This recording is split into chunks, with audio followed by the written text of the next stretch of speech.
Continuamos nuestra charla con Suri Ríos, quien es precandidata a las elecciones presidenciales de este próximo 11 de septiembre en Guatemala. ¿Cómo se siente saber que uno puede estar, no a un paso porque es una lucha dura la campaña presidencial, pero que puedes estar muy cerca de ser la primera mujer presidenta de Guatemala?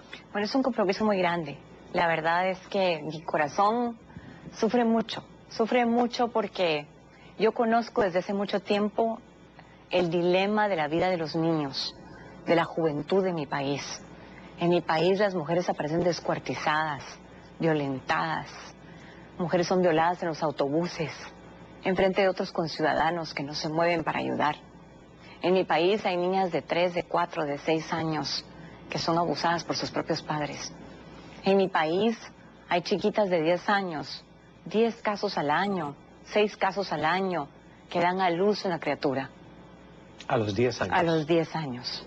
Y no es un caso como en España, son 10 casos. Entonces, cuando yo veo la inseguridad, la crisis de violencia, la crisis de justicia y la crisis social, y sabes que estás en una carrera electoral para que la gente decida, y la gente decide por ti, es una enorme responsabilidad.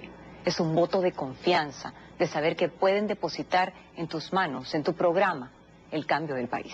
Hablas de las mujeres y yo quiero ya continuar con este tema porque sé que es uno de los programas que has impulsado dentro del Congreso, leyes que se han aprobado a favor de la mujer, de la niñez, programas especiales de este tipo de carácter.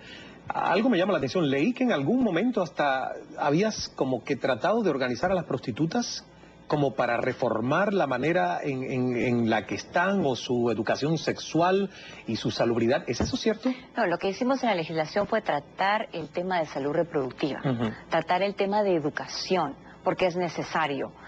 Nosotros tenemos cantidad de casos en el tema de SIDA, de VIH, en infecciones de transmisión sexual, y son temas que aún son tabú en mi país. Claro. A la gente no le gusta hablar de eso, y es necesario educar a las personas, es necesario educar a nuestros jóvenes. De ahí la alta tasa de mujeres jóvenes, menores de 18 años, que dan a luz por no estar informadas.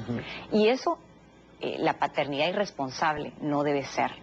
Entonces, por eso es que era necesario sacar esos temas. Yo fui la primera que empezó a hablar del tema de SIDA desde 1996. Y yo recuerdo que fue un escándalo y todo el mundo decía, ¿pero por qué? Hoy la razón, la evidencia científica nos dice que es necesario de hablar de esos temas. Claro, es la única manera de poder combatirlo como sociedad, que se pueda hablar al nivel de familia y que los medios de comunicación ayuden a que eso pueda ser digerido en medio del conservadurismo que existe en muchos de nuestros países a nivel de familia. Y por eso me llama mucho la atención que sé que eres una persona que tienes valores religiosos, de crianza religiosa. ¿Qué religión practicas? Soy una mujer cristiana, Cristiana, exacto.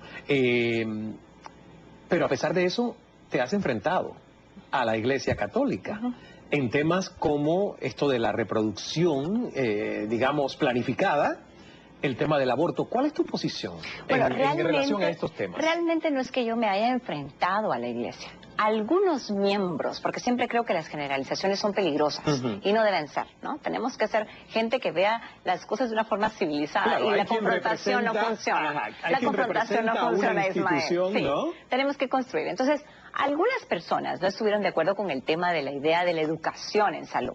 Pero mientras personas de la Iglesia Católica. Pero mientras el tiempo ha ido avanzando, han ido comprendiendo la gran responsabilidad y la necesidad que esto implica. Y de hecho, hay algunos grupos de la Iglesia que ahora quieren colaborar en el tema de llegar y ellos también enseñar y que también se incluya su material de información en la clase de educación sexual, lo que es válido. El tema es que nos sentemos a hablar de eso.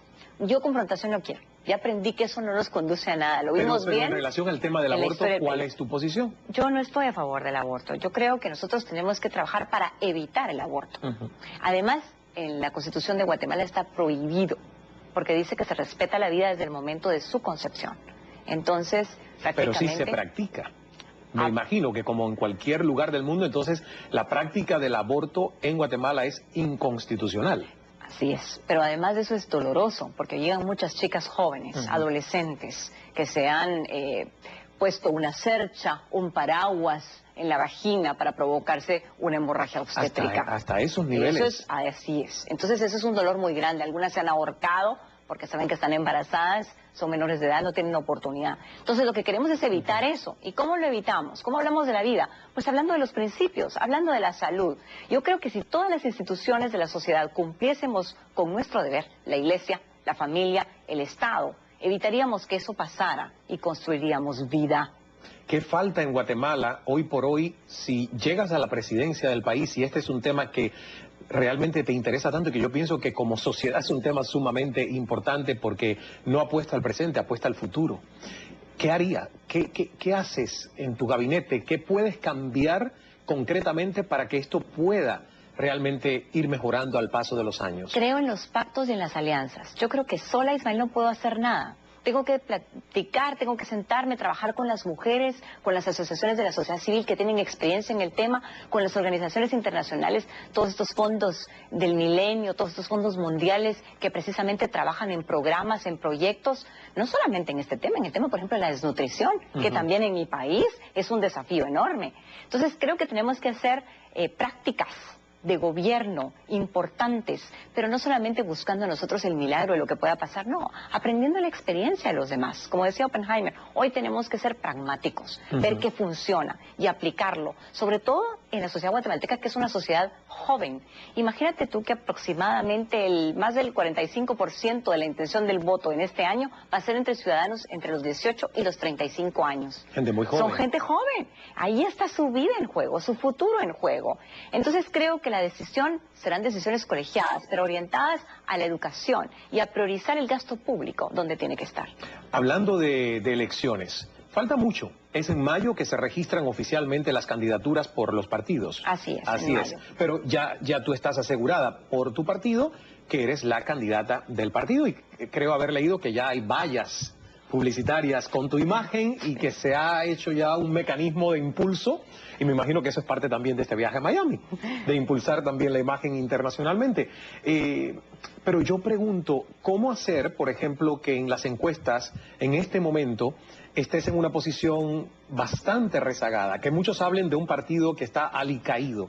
¿Cómo levantar de aquí, no a mayo, sino hasta septiembre, esa imagen de Zury Ríos como la candidata y del partido como el partido que debe regresar al poder? Bueno, ha sido preciosa la experiencia. Y te digo preciosa porque la gente ha venido voluntariamente, los jóvenes, las mujeres, los hombres, a decirme, mire Zury, nosotros no creemos en un partido de gobierno que está financiado con impuestos. Nosotros no creemos en otros partidos que están financiados por el crimen organizado, que se dedica a los negocios de la trata de personas, de las armas, de los narcóticos en mi país. ¿Qué partido es ese? Hay varios de ellos que están financiados por ellos y lo vamos a ver pronto en los medios de comunicación. El tema es una candidata independiente, cuyo compromiso único sea el país. Pero no eres una candidata independiente. Claro que soy independiente porque no estoy comprometida con esos grupos. Bueno, pero perteneces a un partido. Para mí una candidata o un candidato independiente es alguien que no está afiliado necesariamente con un partido que tiene además arrastre. No es un partido que has creado, es un partido con arrastre. Me refiero a histórico. independencia en el sentido de mis decisiones. Mis decisiones son... ¿Y por qué no mejor independizarse? ¿Por qué no mejor independizarse, hacer borrón y cuenta nueva y salir, digamos, de un partido que, como decimos, quizás le va a costar mucho trabajo el poder subir un poco, al menos en cuanto a opinión pública? Hacemos una pausa y me contestas al regresar. Vamos a las noticias del momento desde el centro CNN en Atlanta.